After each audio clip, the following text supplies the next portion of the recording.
We're seeing ourselves now, by the way, right? Yes. Yeah. So I believe, yeah, so red means I think we're good. Let me just refresh this and make sure we're actually working here. Here we go. Oh, jeez. All right, we are live. So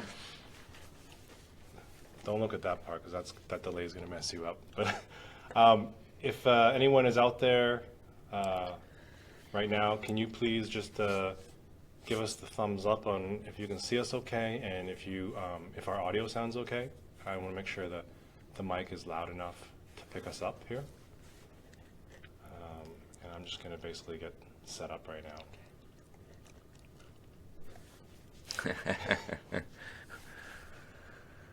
All right, I see Daniel. I'm gonna hit you up, Daniel. Daniel, can you hear us okay? Mic test. Testing 1, 2, 3. Good all right, Tyler, awesome. All right. Thanks, Tyler. All right, let's get rolling here. Cool, all right. I'm just gonna mute this part so we don't see it. All right, so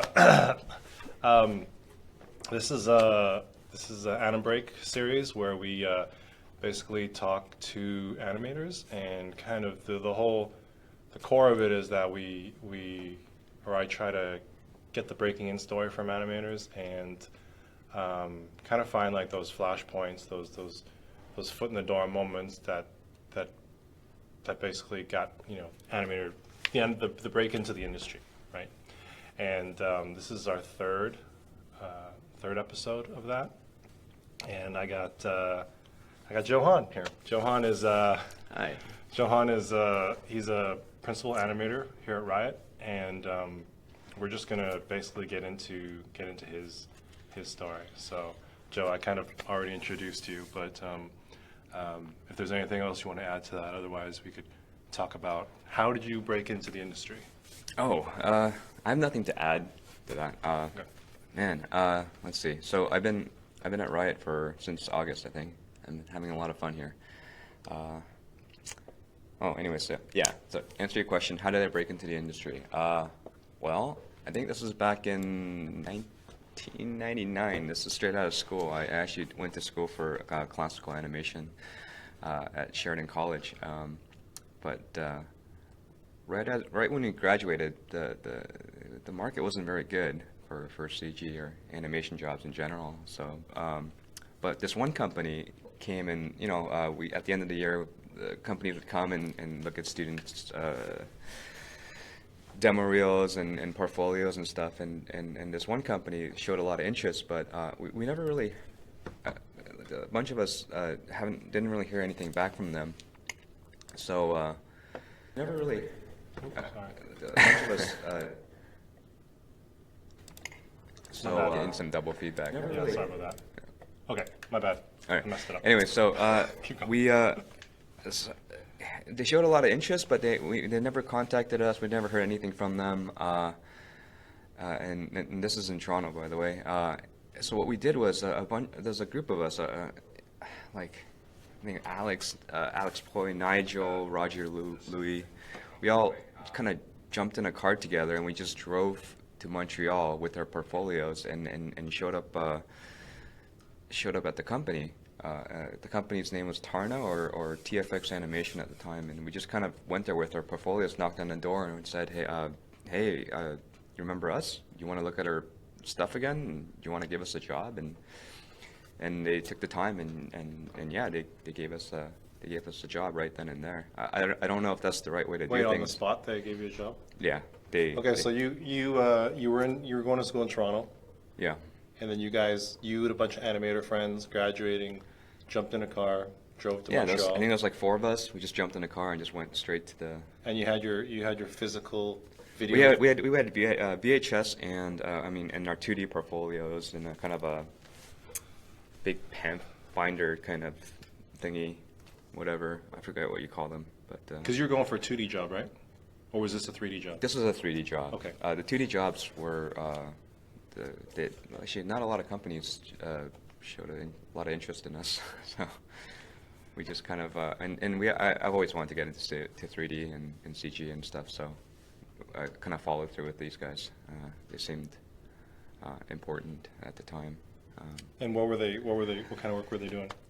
They were working on a 3D. I mean, it seemed cutting edge at the time, but a 3D IMAX motion capture movie using their own proprietary tools. I believe they even had their own 3D paint software where you could paint right on a model at the time. That was, cool. I mean, that was cutting edge at the time. That's 1999, right? So. Yeah, yeah. So if I back up for a second, for those that don't know, Sheridan is a pretty well-known animation school up in Canada, and specifically at the time was 2D animation, right? Probably doing 3D now. They had a 3D program, but they that did? was an extra year, and by the third year in 2D, I was totally burnt out. They had a 3D program. Sorry, keep doing that. My bad. So they even had a 3D program back then. They did. I think they taught 3D Max, maybe a little bit of Maya, or was it the other way around? Or maybe it was Softimaya. Anyways, their 3D program was supposed to be good. It was also supposed to be a little expensive. I don't know. I just wanted to take a shortcut. In retrospect, maybe I should have taken that 3D course. I would have probably learned a lot. So you basically learned 2D. You went to school, wanted to be a 2D animator. You learned 2D animation, and then when you came out, you applied for a 3D job. Correct. I didn't actually want to be a 2D animator, to tell you the truth. Oh, yeah. okay. I did want to learn it. I don't know if I wanted to make a career out of it, but it was definitely a path to 3D. You couldn't take the 3D. The 3D course was a senior course that you had to take either illustration or classical animation to even apply for that course. But by the time we were done with the 2D animation course, we were just tired. I think we were burnt out doing all those late nighters and all nighters and just we just wanted to just start working really. Yeah. So this is kind of a random question, but like going to Sheridan at the time, was it hard to get in Sheridan? I think it was. I mean, I don't know the reality of it, but from what I heard, it was like there was only a very few were allowed to. Were accepted out of the amount that would apply. I think it started off with about 300 people. Wait, 300 people in a class? Like in the course program? In the program, yeah. And then by the time we graduated, like every year we would lose half the students. It started out, like second year it was about 150, and then by third year it was about 75. And then out of the 75, I don't even know how many of us actually graduated. But I mean, like I said, those numbers started to dwindle quickly. Is that yeah. because it's like a pretty strenuous program? At the time, it was. Yeah, I'm sure a lot of animation courses out there are pretty strenuous and require you to do a lot of all-nighters and stuff like that. It's the only way you're going to get stuff done, really. Yeah. Yeah. Yeah, that's the school life for a lot of people. So you basically, majority of the stuff was 2D animation, but then you're trying to, 3D was coming around, you're trying to do that stuff. And how did you guys, like, just on a whim, you guys jumped in the car? Like, why did you guys target that specific company? I mean, they were one of the only 3D companies that was associated with film at the time. Okay. They were working on movies. I think all the other 3D companies were game companies at the time, and a lot of them, I mean, we were Canadian, so a lot of them required you to already have like a green card or a visa to work in the U.S. Right. I think Lucas Arts at the time came by, and they seemed pretty interested too, but yeah, like they're not ready to hand out like visas and green cards and all that stuff. Yeah, you got to be. I mean that goes to current day, right? You got to be pretty good to warrant, work, not just a job, but like if you're overseas. It's just it's an extra obstacle for exactly. for a recruiter or a company to hire you outside of the country. So, I mean, anyways, but yeah. So with those limitations, there was that one company. They were working on something 3D in CG. I mean, even the character designs and the stuff that they showed us looked amazing for its time, and we just kind of like, hey, we all kind of sat around a little bit and was, kind of thinking like, hey, what they talked to us, but we haven't heard anything back, and we're kind of asking each other, have you heard anything back? Because No, they stop by the school? Okay. They stopped by school, and they actually showed a lot of interest in us. They just didn't really follow through, or we had no communication afterwards. So we're like, well, hey, let's not wait for them to come to us. Let's just go to them, like, like, and then yeah, like literally just went straight to their office and knocked on their door. Their offices were like in Montreal, right by the in the old Montreal area, right by the river. And that's like a 5-hour drive, right, from Toronto to Montreal? It's about a 6-hour drive, yeah. It's funny because like I guess that was just how you did it back in the day, right? Because like when I was also like 99-ish at the time, and I was also in Canada too, and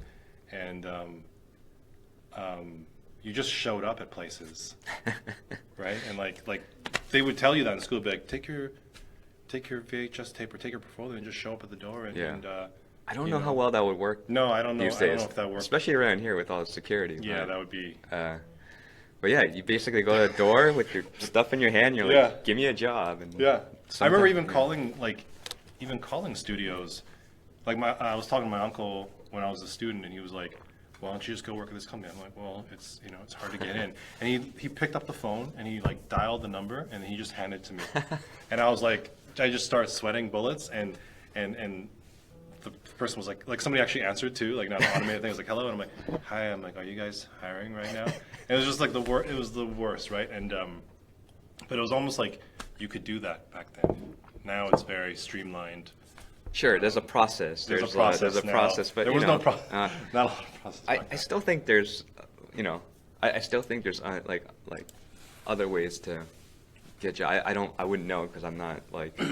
I don't need to get my foot in the door anymore. It's more like recruiters. You don't have to be as creative in a way, right? There's you just make it real and blah blah this and that. Yeah. Was that the most like that's a cool like first job getting like did they basically just were like invited you guys in, you guys looked at all your work and then on the spot like you said? Yeah, like they kind of brought us in and then we kind of hung around in the lobby. They would kind of it's blurry. Oh.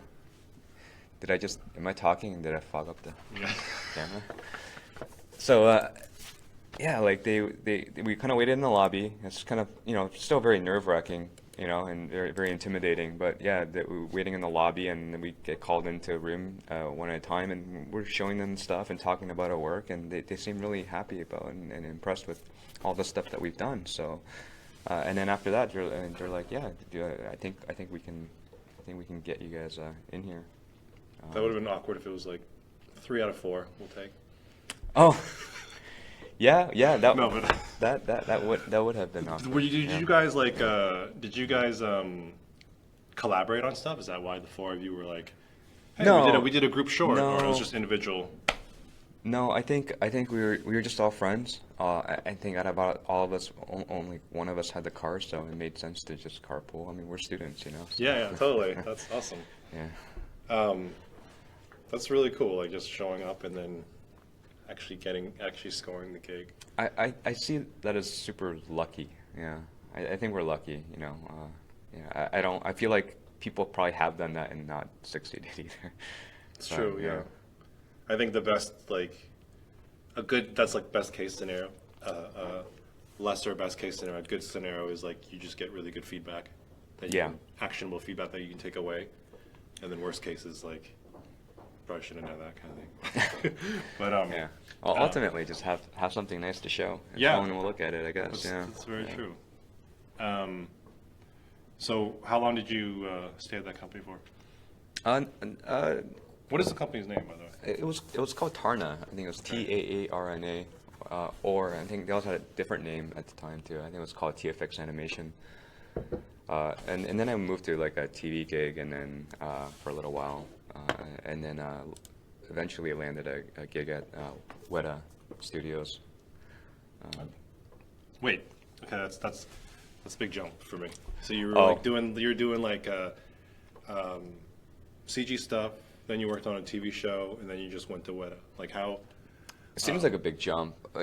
It seemed like a really long 3 years. I think I put in a lot of work to try to get my reel up to par and get better and understand and learn Maya. Actually, I didn't learn Maya until like 2001, because I didn't go to school for any of that stuff. It was all 2D. Okay. So, I mean, it was a lot of work to try to get, to learn that much in so little time. But So did the Tarna place, when you got hired there, was basically learning on the job? learning on a job. It was all proprietary though, so Okay. there was nothing I learned tool-wise that I could really bring over with me. Okay. Like it was all motion capture. It was nothing was keyframed. So yeah, it was interesting. It was a good get in the door, get some experience. But really, I mean, I think I learned more at the next company, which was I think, God, what are they called again? Why am I drawing a blank? Anyways, they were a TV studio. They were working on like dinosaur stuff. I think When Dinosaurs Roamed America. It was like the American ripoff of the BBC, Walking with Dinosaurs. Oh yeah, yeah. Before I know I keep lingering on this, but I one more question here before we move. Like when you showed up there and you were with your friends, and then you're in the lobby, you're waiting. Like, how was like, did they just bring you guys into a room and collectively look at all your stuff together, or did they kind of split you guys up, or? Oh no, yeah, they just kind of they kind of bring us in a room one at a time, Okay. individually, kind of, it's still an interview, right? Like Yeah, at yeah. the end of the day, it's still like they're looking at you. They're not looking at us. We're not like a package, right? We're like they're still Right. looking at you as an individual and whether you're a good fit. And at this point, you're kind of like, in your head, you're probably like, this is actually happening. Like, we showed up. I didn't think we were meeting. gonna get it. Exactly. So Yeah. you're actually past the point of what your expectation, right? You're like, this is actually happening. There's an interview going on. Like, maybe not necessarily knowing that you would get that far. Like, how was the interview? How was your first interview? Like It's pretty nerve-wracking, I think. But a lot of times, like the people who interview I think most interviewers try to make you feel comfortable. I don't think I've been in any interview where people are trying to like make you fall or slip, They're not trying to like catch you, right? Or anything Yeah. like that. All right, cool. Yeah. So, how was like, I guess tell me about like just getting into Weta. Like you were working on a TV show, and it sounds like there was VFX creature work, which probably drew the attention of Weta. Yeah, that's exactly it. That was like everything was like the right timing. They were ramping up on like Lord of the Rings, the third Lord of the Rings, and it involved tons of creature work. And then it was just good timing, I guess, because they really needed animators. The project got super big by the third movie.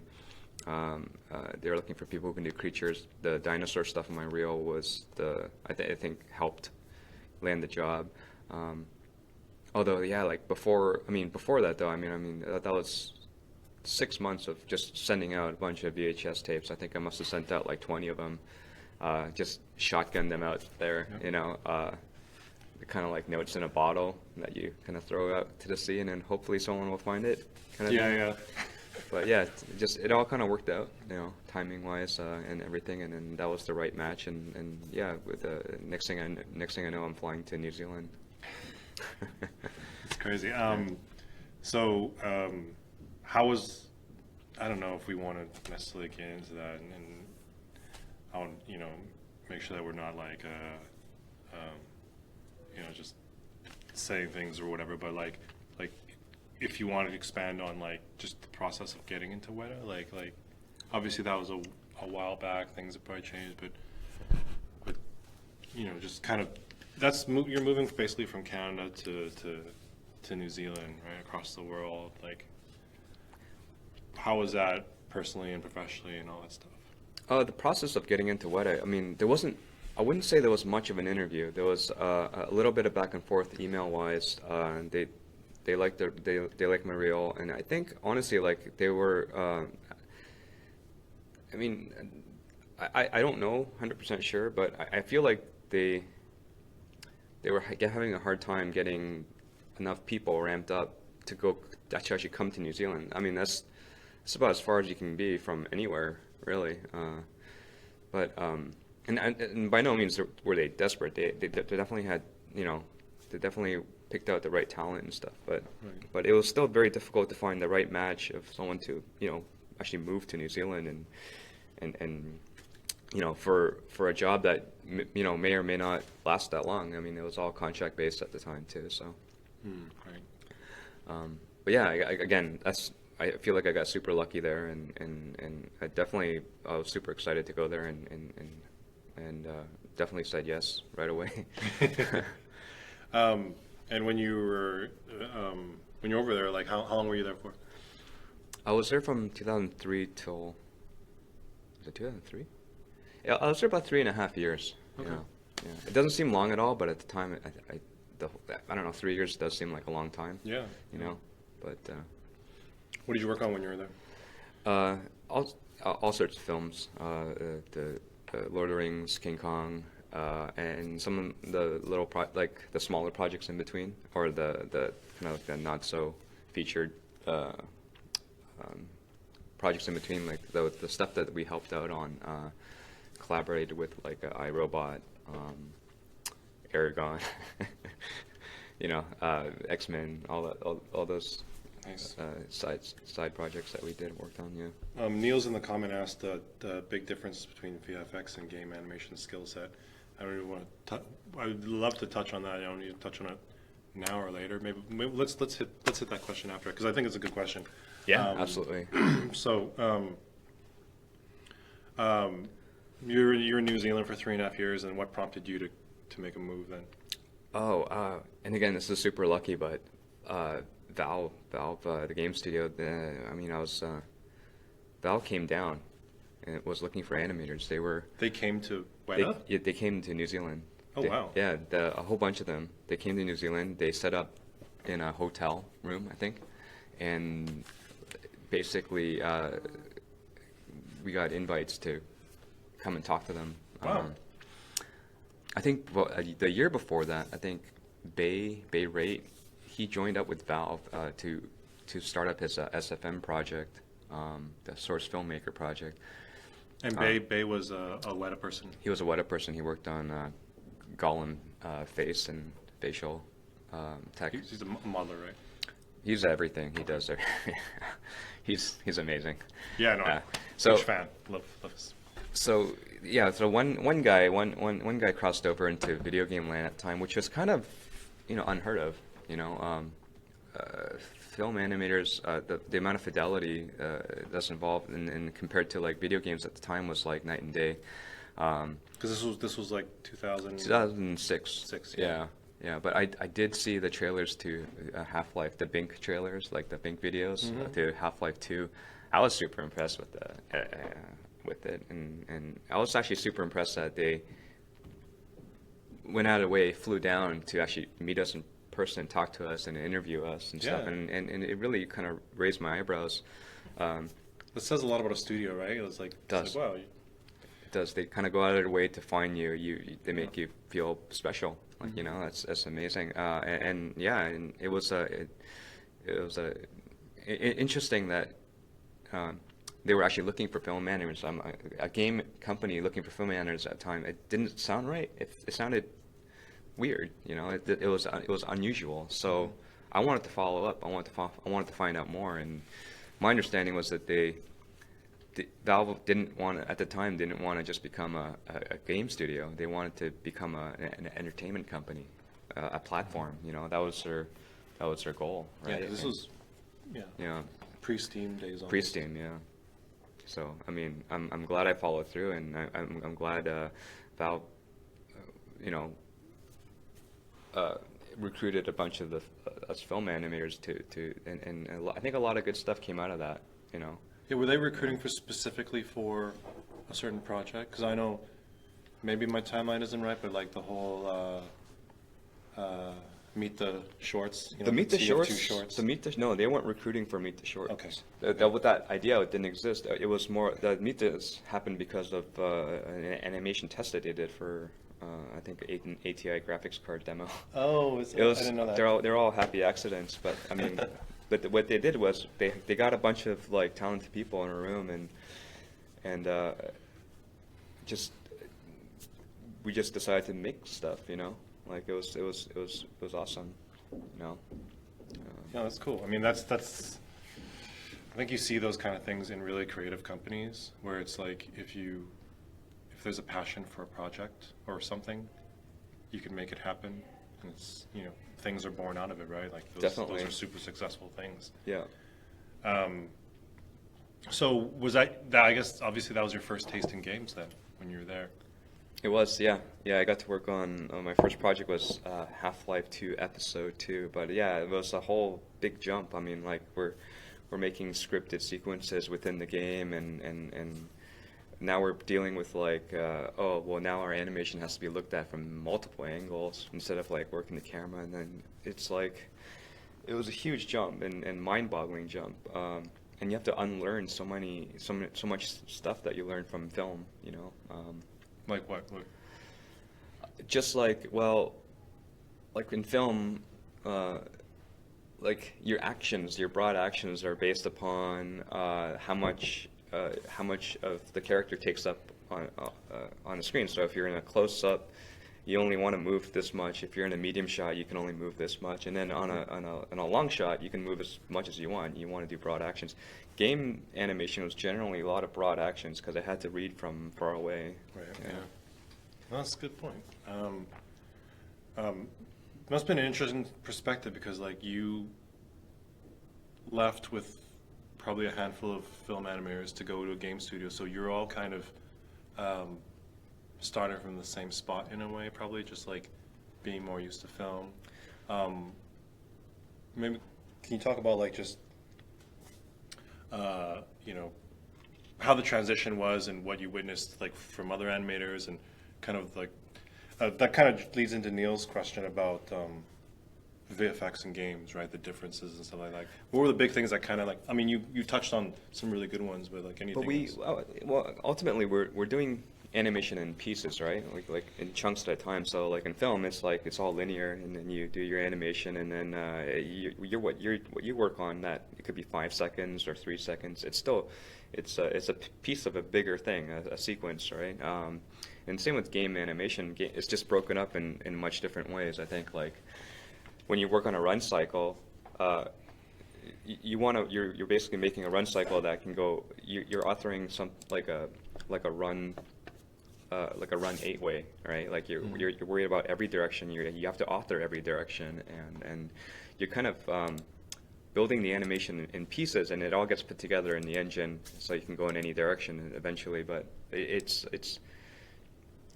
just a different way of segmenting animation, I guess. Like, for instance, like the Valve I think sequencer, we would mix and match a bunch of gestures combined with walk twos and stuff like that, and we all have to make that work. But when we're authoring it, we're not authoring the whole thing. We're authoring everything in pieces, right? So like a little hand gesture, or combined with like the walking, and then more hand gestures, or doing head turns, and you know, you're authoring all these things in pieces, and then putting that all together in the engine. It's hard to if you don't know what you're going to get, it's hard to plan out what you like, how to do that. I don't.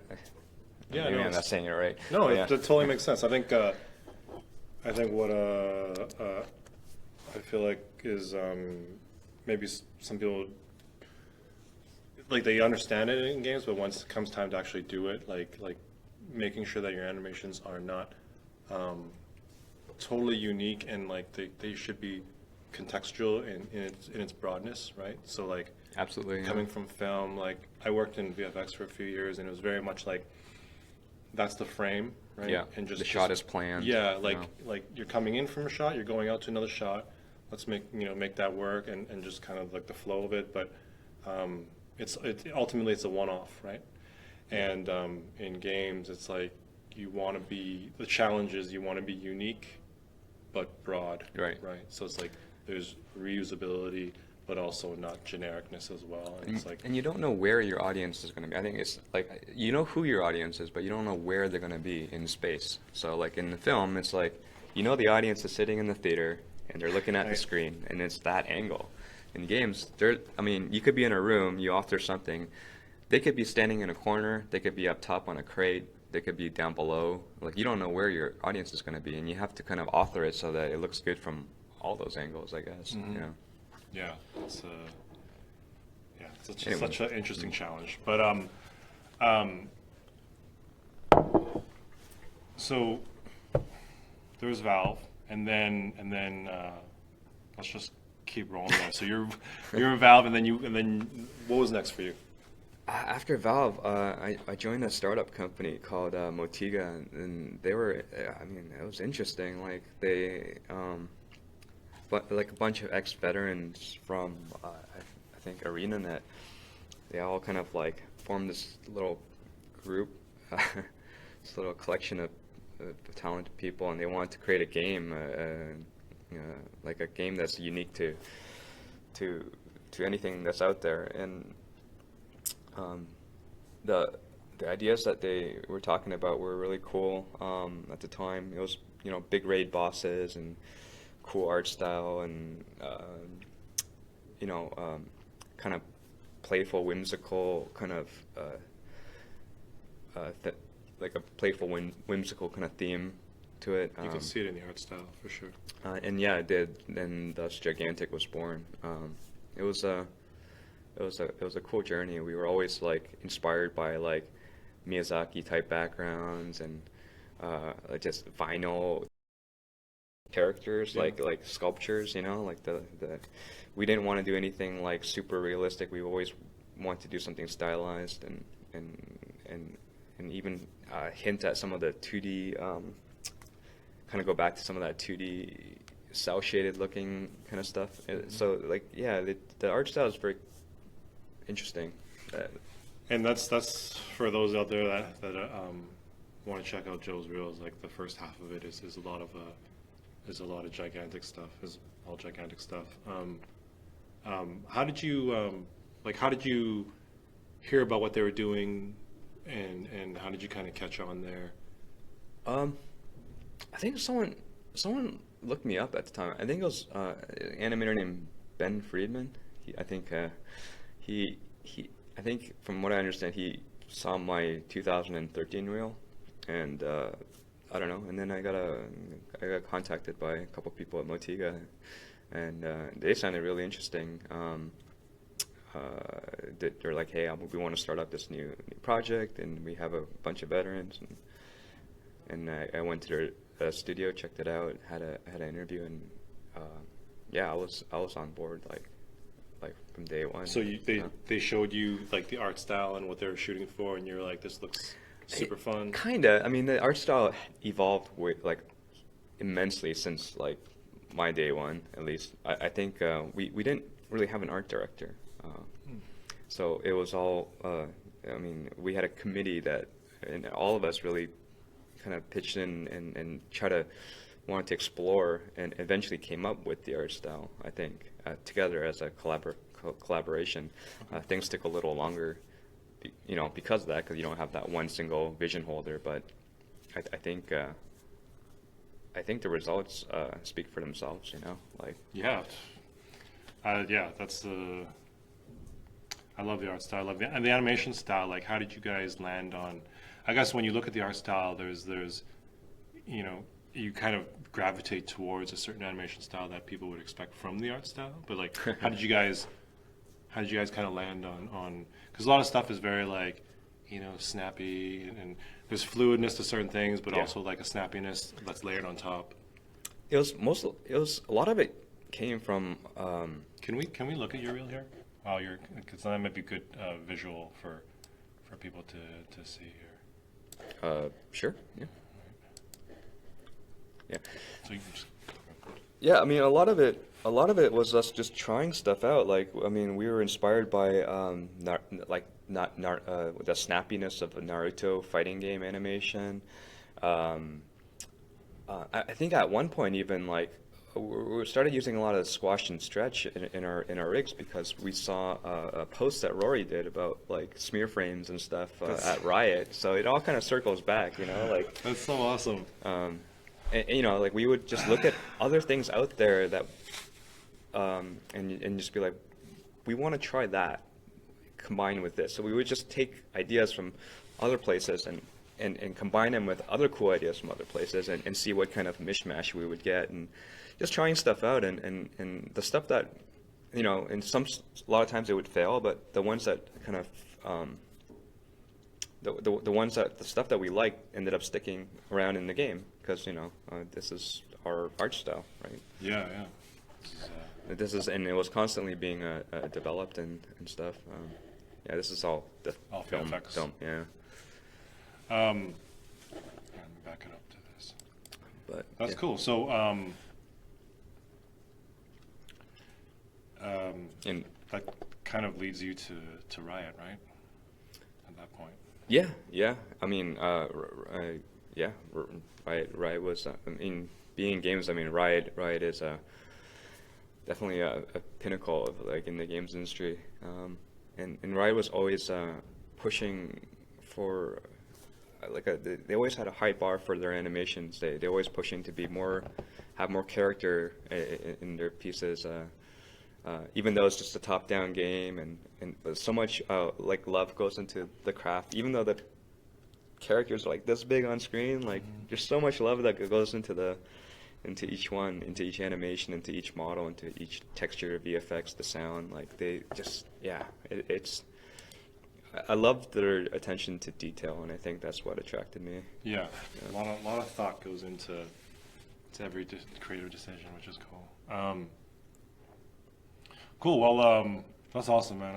I actually started with your breaking in story, but you've had such an interesting road that I just wanted to like cover the rest of it too.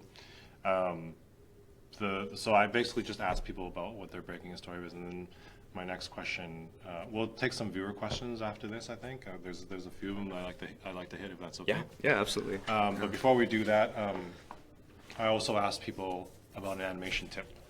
So it can be an animation tip that you learned recently, something that always stays with you, you've heard or whatever, just something that.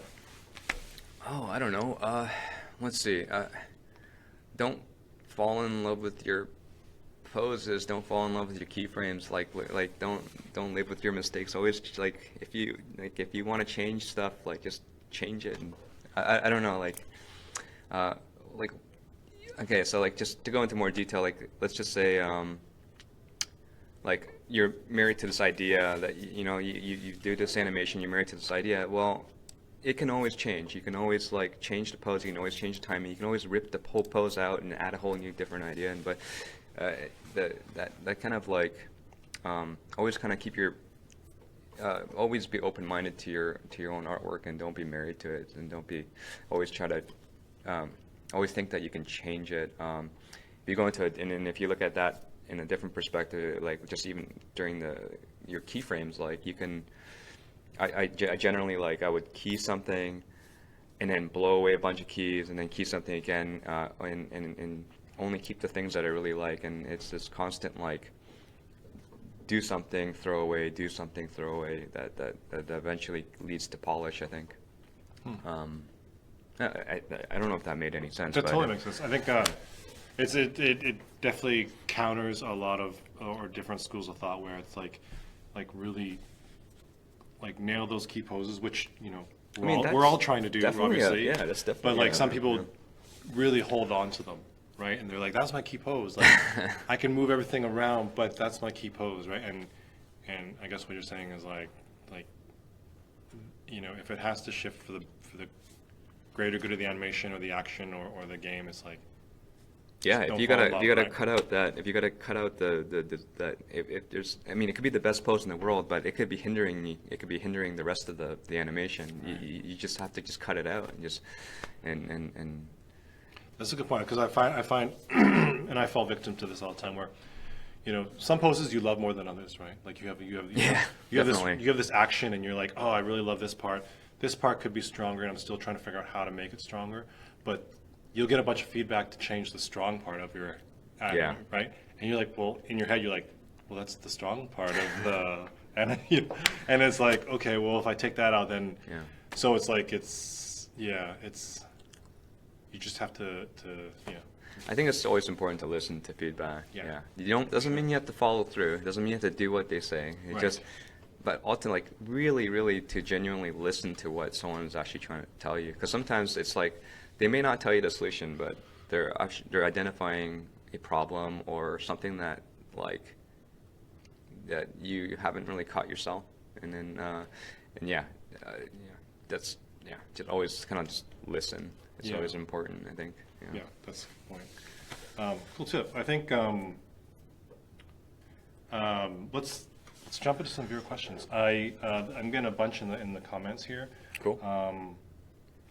But there's a couple questions that came in yesterday. We'll try to hit those too, which is Tyler asks, I saw you did some, Tyler at Dr. Flapjack, I saw you did some rigging in your reel. Are there any resources for animators looking to learn, brush up on rigging that you'd recommend?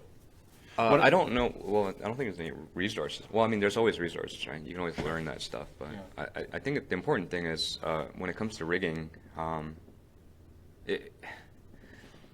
the way I got into rigging was like I wanted to do something that the rig didn't let me do, and I would just go and ask someone that knew how to do it. And I think the important thing is knowing what you want the rig to do.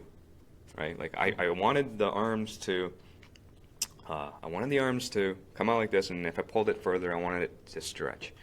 The rig didn't do that, so and I gotta go find a TD to help me show me how to do this, so I can do it next time. I wanted to learn how to do stuff like that. So I think the important thing is, what do you want your rig to do?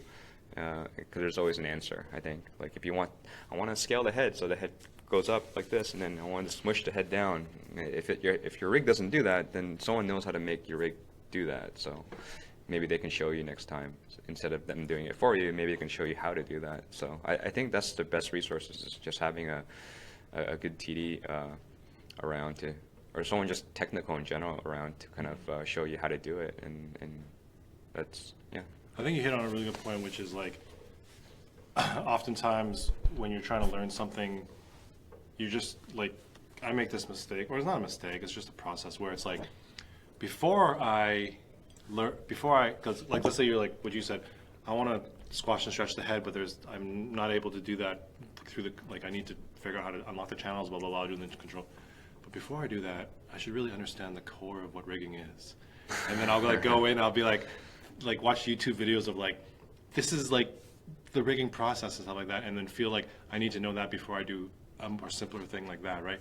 But what you're kind of like, but really it's like, you should have a goal of what you want to do, and not just this kind of like general like, oh, I want to learn how to rig, but it's more like, I want to learn how to make a world space on my arms, right? And exactly kind of go straight into a goal. Know what your end product is supposed to be before even trying to attempt to learn how to do it. I think I don't know. Example was in Motiga we actually didn't have scale. Like we couldn't scale it. So you couldn't do actual squash and stretch. So what we tried to do is, we knew what we wanted to do, but the engine wouldn't let us do it.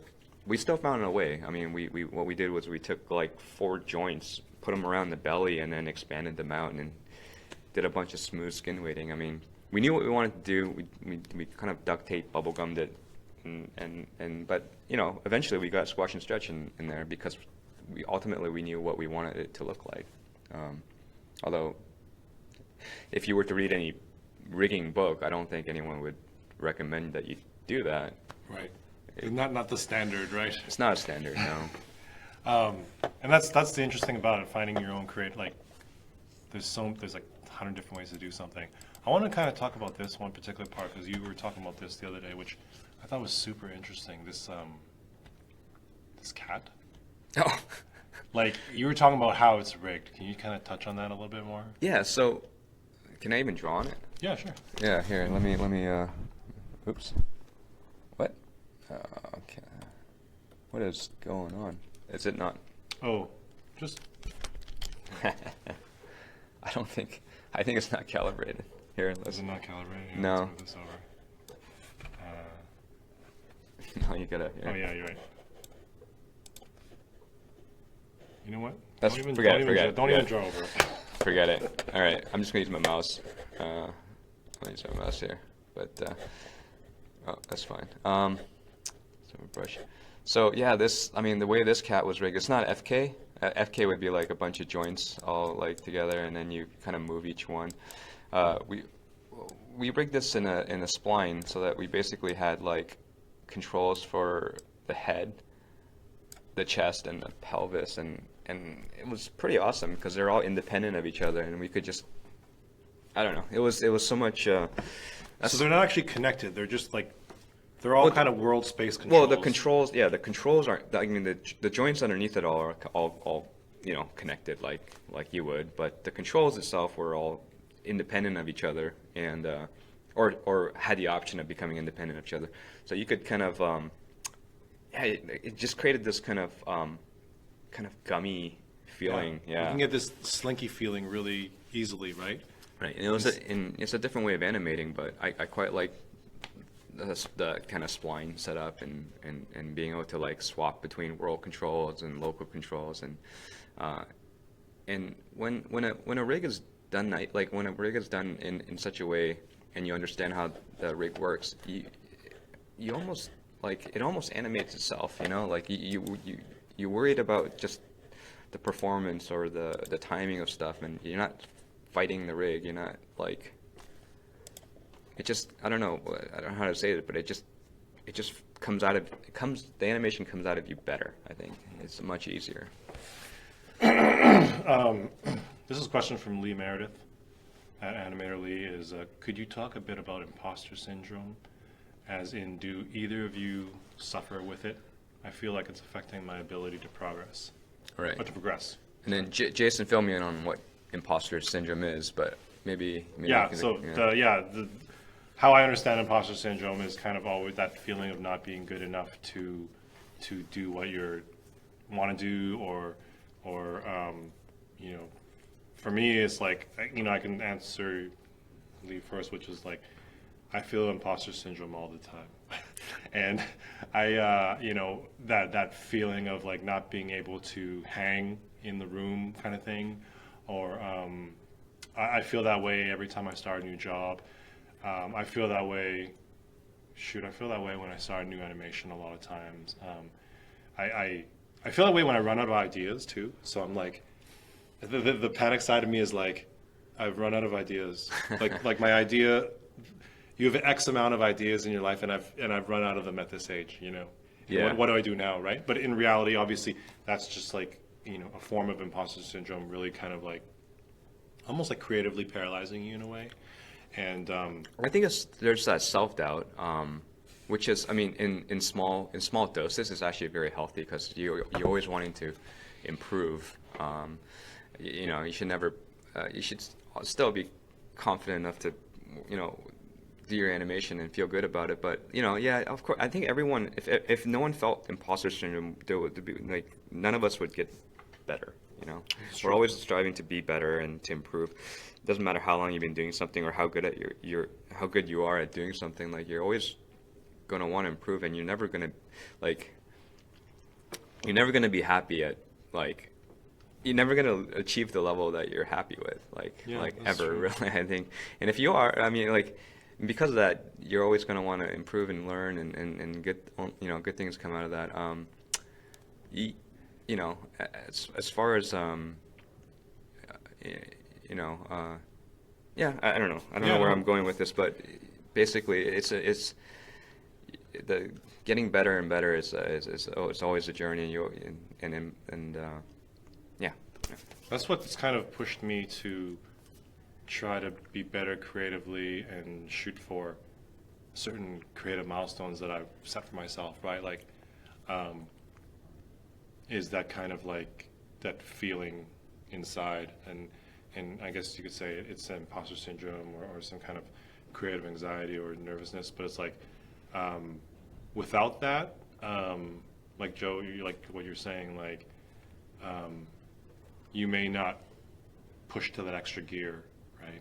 I think so. Because that's kind of like it's an internal wiring where it's like, hey, you are going into a situation that like you need to pay attention kind of thing, and you need to bring kind of Right. a certain level, and that's what raises your level. Because if you're going day in day out without that certain feeling, sometimes it's like you might want to step back and basically be like, is this Yeah, figure out what you want to get good at, and figure out what you don't like. If you, figure out what you lack confidence in, and that you feel like you can improve on. And once you identify those things, I mean, I truly believe that if you work on it, you always get better. And the more time you invest in that specific thing, the better you are going to get at it. That's almost I would almost guarantee that. Yeah, I think, I don't know if this helps you out, Lee, but like, I feel like something that kind of like gets me over the hump, like you were talking about affecting your ability to progress, is like something that sometimes gets me over the hump is me personally, what creatively kind of like paralyzes me sometimes is thinking that I need to make it like amazing or perfect in a way, right? And you know, there's a saying of perfect being the enemy of good. It's like if you want it to be, if you're just waiting for it to be perfect, you may not progress, because like you just every key, every stroke, every like keyframe you set has to be perfect, right? And like, Oh God, yeah. and it's like if you just kind of like just try to like put that out of your mind in terms of just being like, hey, I'm just gonna create something shitty today and just like Exactly. mess around. I'm gonna make something disposable. Yeah, and just gonna throw it away, and it's like that can, and you know, it doesn't always have to be like this final work, right? Yeah. And just kind of shifting the mindset that way. It's a good question though. There was a question on the that I want to get to from, yeah. So this is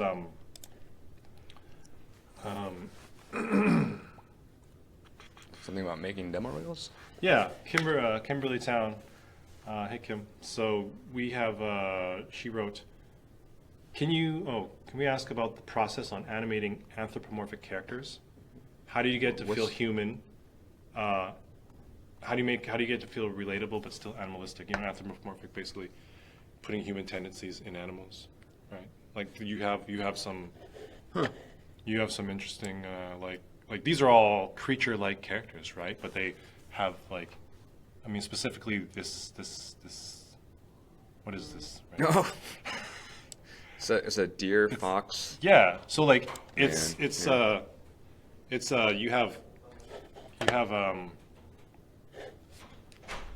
like a fox standing like a human. Like how do you I guess what the essence of her question is, like, how do you keep that animalistic feel but still kind of Well, I mean, like action? honestly, a lot of it's just in the look of the design of the character. Once you identify certain things that are like what they are, I think it's like I would go and watch tons of deer videos, or look at tons of videos, and that's like a foxtail, right? So I would go and look at a bunch of videos that involve foxtails, and eventually, like, you just take those movements, those ideas, and you instead of trying to, you just start moving it around, and then you'll know when it starts. You'll know when it doesn't look like what it's supposed to look like in it. As you animate, because you've seen the reference video, it's in your head. You know how a deer looks, and then as you animate, you realize, oh, well, this doesn't look like a deer. So you start like, I don't know how I'm not explaining this very well, but it's kind of like, as it starts to move, you don't like, it needs to look like those things that you've looked at for reference. Like so when a deer runs, like they kept their head very stable. You know, during the hopping or whatever the run cycles, the deer keeps their head very very stable. Looking forward and stuff. So I mean, I try to incorporate that into his run cycle. And the fox tail is all like fluid and smooth, and it kind of twitches and it does like squirrely stuff. I mean, I think I even looked at squirrel tails. Kind of look like a squirrel tail. So you can look at those kind of things for reference, and then just borrow those ideas. Like. Yeah, I think you're hitting like that's pretty much how I like when I'm faced with the challenge of like melding, a creature-like thing with with more, human-like movements. Is like you almost want to like borrow from what exists. Yeah, exactly. You could almost look at it like there's pillars of what the animal is. So like in your case, like a deer, like the way they bounce or bound, and then the head kind of like staying static. Like you could take those two pillars of what the animal is, and you could do a video reference off of like yourself, just like running, and then incorporate those pillars into your run, right? Like, correct, so instead of you just doing like this, all of a sudden your head's like steady like a deer, and you're just kind of doing this, and then you're just kind of bounding like a deer. So it's like you're taking those kind of like those pillars that people point out when they look at deer, like a deer, like, oh, like the way it bounces and the way its head is straight, and incorporating that into your your video reference or human-like movement. Yeah, this is like. And then it's going all blurry again. And just for me, it's like I try to push it until it starts looking like a man in a suit, right? Then it's like, okay, now it's time to dial it back. Right? Well, yeah, I mean, a person wouldn't run like this, That's awesome. right? A person wouldn't run like that, but a deer would. And watching the deer videos, you realize that, they kind of, or watching a gazelle, their feet almost land together at the same time, just a little bit offset, Yeah, like this is just awesome because it's like it's taking the deer like. But I'm trying to stabilize the head too. Exactly. Right? Like it's not even using its front legs, right? It's got a weapon and everything, so I love this one. It's so cool. Anyway, and then there was another question about like the order of the reel, or. Oh yes, so someone was talking about demo reel. Who was it? Yeah, A&R. Oh. A&R. We were talking about the process of creating the demo reel. Like how did you kind of piece this together in terms of flow and.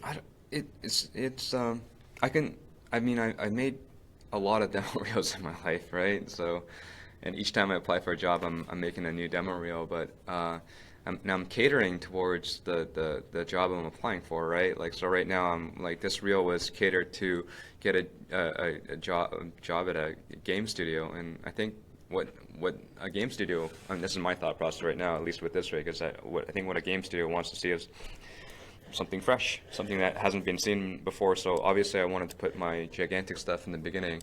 And then what I did differently than most other of my other demo reels is that I realized that just from reviewing other reels, I didn't want to spend like more than I didn't want to spend like 2 or 3 seconds on a looking at someone's like just someone's nameplate. If I was going to look at a name, I want it to be on top of animation. I want to just go straight to and just show animation right away. Like that's why I kind of made the letters all thin and just laid it out on top, like right from the beginning. Because I didn't put phone numbers or emails because there's really no one's really going to call you on watching the first 3 seconds of your reel anyway, right? So there's no point putting phone numbers and contact information, but it is nice to know what the context is, so at least put your name and at least tell people that it's animation. And then after that, the flow, well, I mean, the flow was just like, I like having things, and I don't like bouncing around between different projects too much. I just like kind of having things clustered together so it all kind of makes sense. Although, I've seen people just kind of mishmash and, put Iron Man stuff here and then put like something on, and that all flows fine too. I think I think what's super important though was I showed my original. Well, this reel is probably version 7 that you're seeing right now, but I showed this reel and it was about 3 minutes long, and I showed it to people, and instead of watching the reel while they're watching it, I was watching their face, and you can look for those little moments where people are feeling fatigue, you know, because you can see it, like it happens when you play back, you know, like when you show your friends, you know, your family photo slides and stuff like that. And people are just like they like seeing it, but you could tell that they're getting fatigued. You know, they're a little bit bored. You know, so you start kind of pinpointing like, okay, well, I guess I should cut some of this stuff out, right? So, and then what else did I do? I asked, oh yeah, I asked fellow animators who looked at the reel to, you know, pick a few things that should go. Like pick like 3 things that I should take out of my reel, and they would give me a list, and you know, of course you love all your stuff, and you're married to the keeping everything, and you want to show everyone everything, but you got to cut, you got to take stuff out. I mean, in fact, I think this is too long. This is a 2.5 minute reel. I wish it was like a minute and a half. That would be perfect. My next reel is going to be a minute and a half. Only show your best stuff. And when you were cutting this, did you ever get to the point where you're like, hey, I should make a game reel versus like a VFX reel? Because it's almost like the first half is games and the second half is VFX, and it kind of goes back to games there at the end. Like it is, yeah. I think it's, I don't know. The VFX stuff that I am showing is all broad action stuff. So like even it's all heavy body mechanics. It is. It's all like kind of long shots and full body. It's like I'm not putting any acting pieces in the face and stuff like that. I mean, a lot of the game stuff is very like broad actions, right? Yeah. Big punches, long, like tall jumps, you know. That's a good point. I think if you're gonna throw some VFX live action shots into a game reel, it's like it should. Obviously, it's different, but like it should still target, you know, good body mechanics, broad actions, right? Like dynamic putting poses. a mid close up of something in a game reel. Well, I mean, except for this. This is like I don't know. I'm like, it didn't start there. Well, you yeah, backed into that shot. This is more of the hook, right? Yeah. Like the shot I want. The shot in the beginning should be a hook. It should be like the thing that, hey, I got your attention now. But moving on, like I try not to put a lot of. Let's see. I'm just gonna keep going. Like I try not to put too much. You know, all that stuff is like full body, actiony kind of stuff. Even though it is filmy kind of stuff here. Yeah, I don't know what's happening with this. Okay. Yeah. No, that's good. I think here's a question from Cameron O'Neill. I'm really unsure of my skill set in school right now for animation, and I'm coming into my last year, and I'm getting kind of nervous. Is there anything major that should be practiced? All my teachers tell me I should be taking a break whenever I can. Yes. But I feel like that is not correct, and I'm just not too sure where to go from here. Depends how long do you want to take a break for, but I mean, momentum is important too. So what is this? I'm just trying to figure out this question. Like, there's not a lot of context in it, like Yeah. like in terms of like is he going for games or film or whatever. But I think the kind of like core of his question is he's not quite sure if he's on the right track on what his teachers are telling him and what he's doing right now. Like in terms of when you say taking a break, maybe it's you sound like you're kind of like you want to just kind of keep learning as opposed to taking those breathers. Yeah. Well, I mean, yeah, like if you're gonna go for film, it's probably important to kind of focus on what kind of film studio you want to get into. Like some studios are known to be like hyper real animal movies, those things are coming out all the time.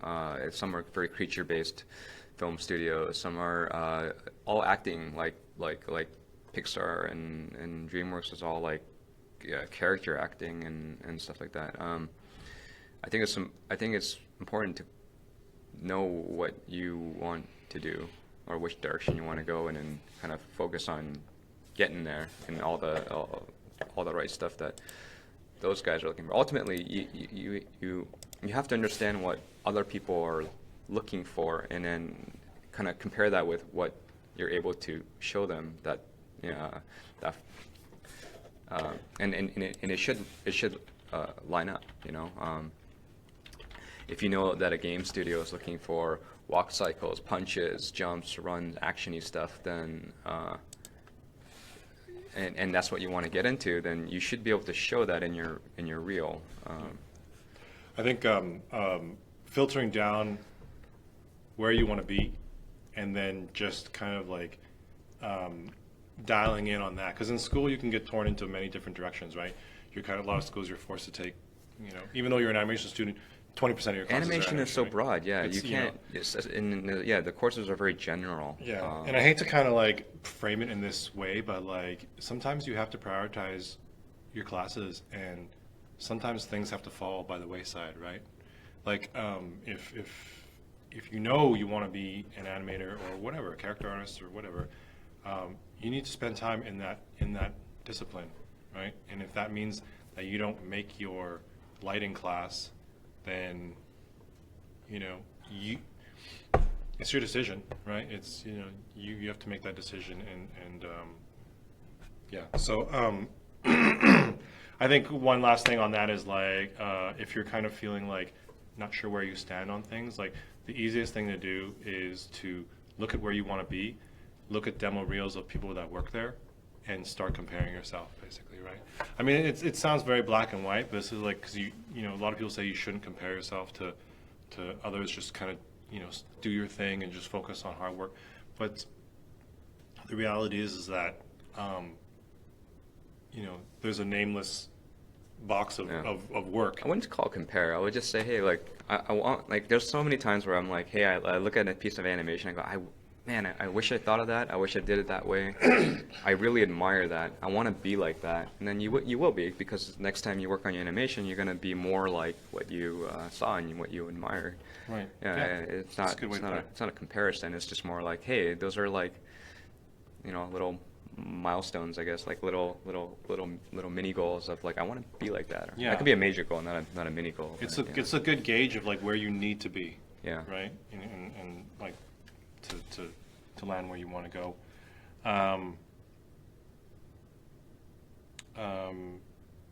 Daniel asked a question about games and VFX. I think we kind of touched on it. He's more thinking about the timing for games and VFX. I think. I don't know. Was there any challenges in switching your animation? Games can be tricky. I mean, there's one has to be it has to be exaggerated. Well, at least in our style, it's very exaggerated and stuff. I mean, it depends what kind of game. If you're working on a hyper realistic game, then we're talking like you know, make your animation realistic. But in fast-paced games or certain like what is it? Games that require like they have like limitations of like, hey, I you know, the punch, it needs to land and hit on frame 8. Yeah. We don't really have a lot of room for like long anticipations and stuff. So you have to figure out like tricks to kind of go from one pose to another pose really quickly without it looking like a big pop. Or maybe you do want it to make it pop. Mm-hmm. I mean, a lot of times. I mean, like even in the what is it? The deer guy, the warden in Gigantic, they had to. I think he had to fire by like frame. I don't know if it's in the reel, but he had to fire by frame like 3 or 4. Right. So we actually just had him let go right in the beginning, but then we used the rest of the animation in the cycle to reload. So you would shoot once, it would fire right away, but then you could spend a little bit more extra time reloading, pulling a arrow out of the quiver, and then you could kind of loop that. Yeah,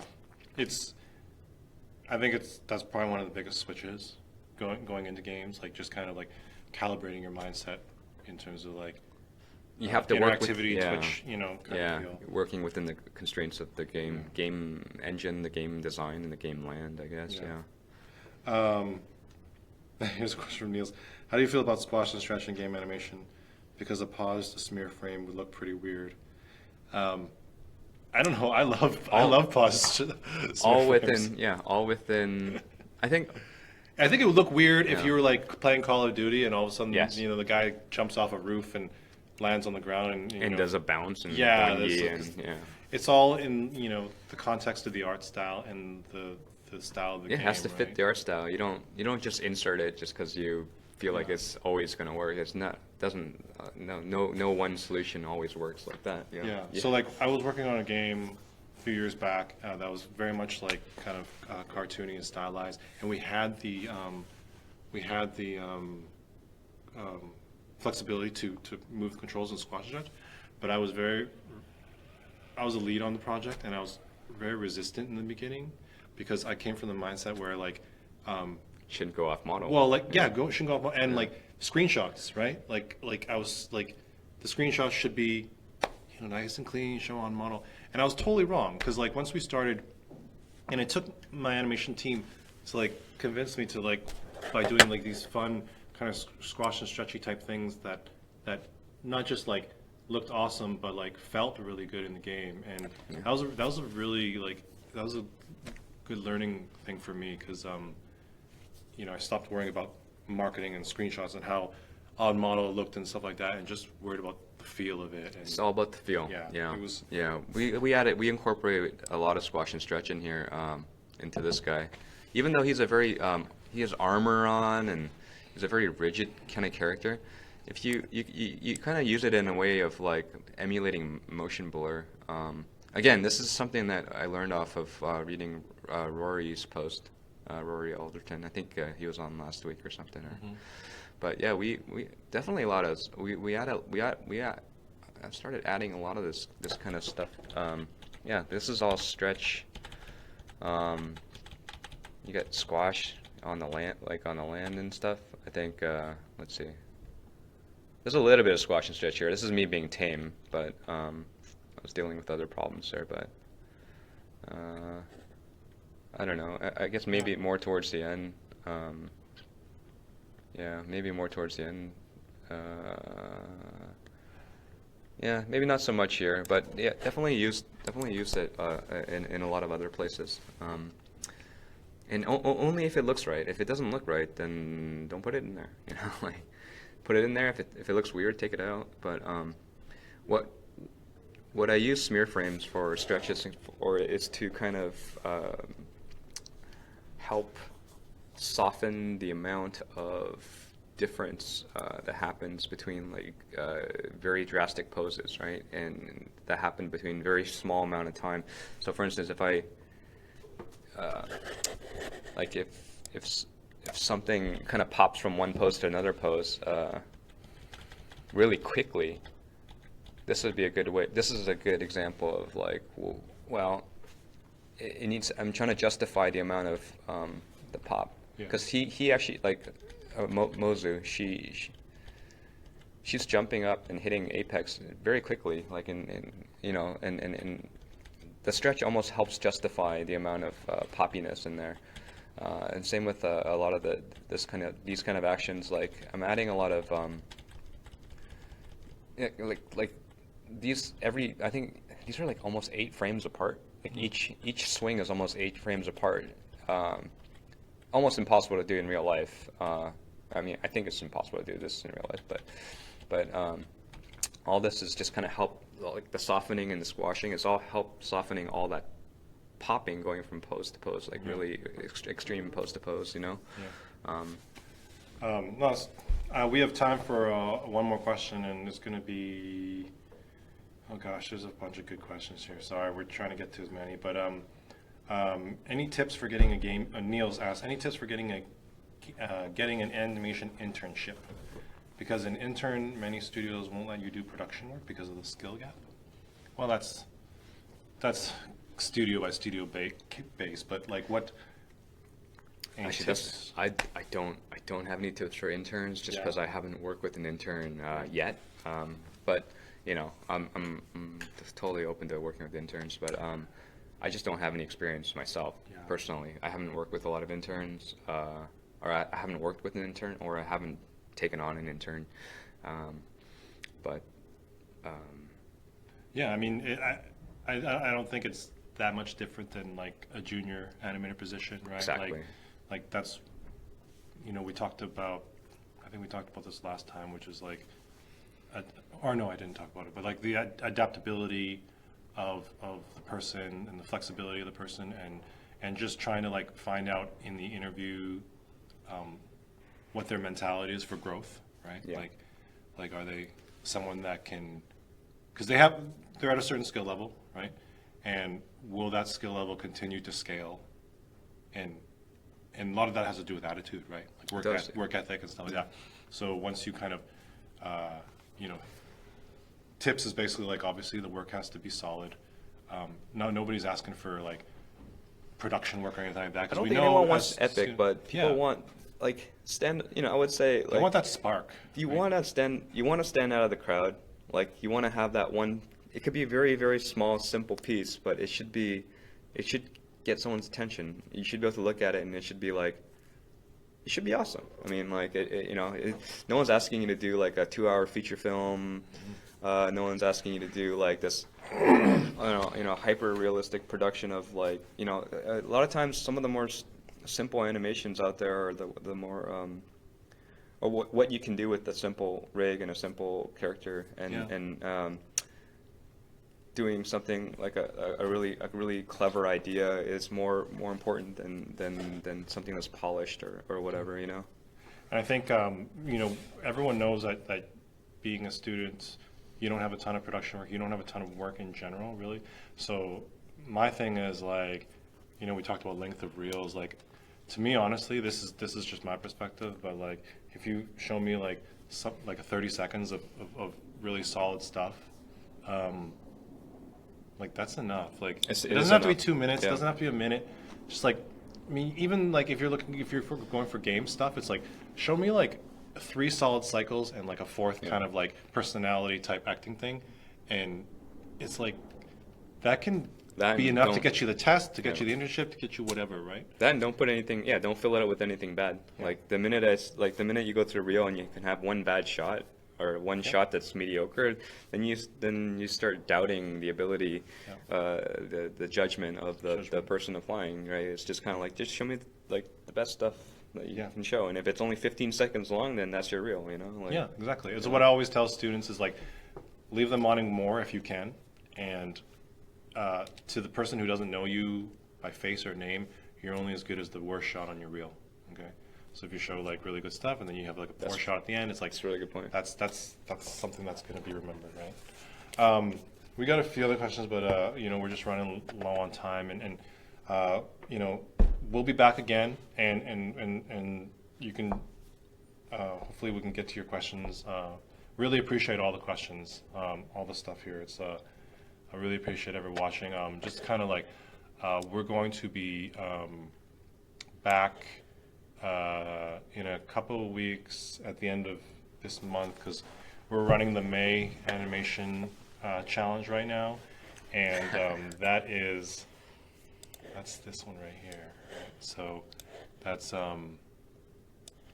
May animation challenge. The theme is death, something to do with death.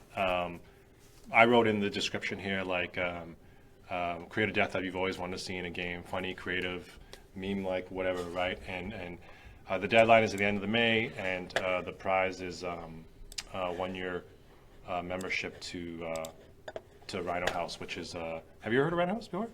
I think I've seen this before. Yeah, yes, so like this is a video reference site, and the cool thing about it is like they have a ton of reference there, but the killer app about it is this thing right here. If anybody's played around with it, they have a built-in video player on the site that allows you to load. You can load your own reference in here, and you can onion skin, and you can ghost the images.